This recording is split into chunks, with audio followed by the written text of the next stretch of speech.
பெண்மணி ஒருத்தவங்க ஒரு இறைச்சி விநியோக நிறுவனத்துல வேலை செஞ்சுட்டு வந்தாங்க.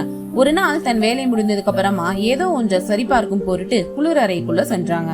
எதிர்பாராத விதமாக கதவு மூடப்பட்டு விட்டதால அவங்க உள்ள சிக்கிட்டாங்க. வெளியில உதவ யாருமே இல்ல. அவங்க முழு சக்தியோட கதவை தட்டியும் பாக்குறாங்க, கத்தியும் பாக்குறாங்க. ஆனா யாருக்குமே அது கேட்கல. ஏன்னா அந்த நேரத்துல எல்லா தொழிலாளர்களும் வேலை முடிந்து போய் பல மணி நேரமா குளிரால நடுங்கிட்டு இருந்தாங்க. 5 மணி நேரத்துக்கு அப்புறமா அவர் உயிரிழக்கும் நிலையில இருந்த போது தொழிற்சாலையின் காவலர் கதவை திறந்தாரு.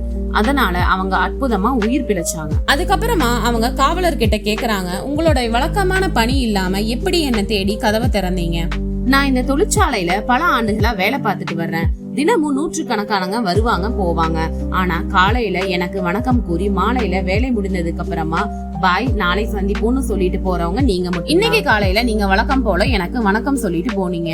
ஆனா மாலை நேரத்துல உங்க பிரியா விடை நாளை சந்திப்போம்ங்கிற வார்த்தையை நான் கேட்கவே இல்ல.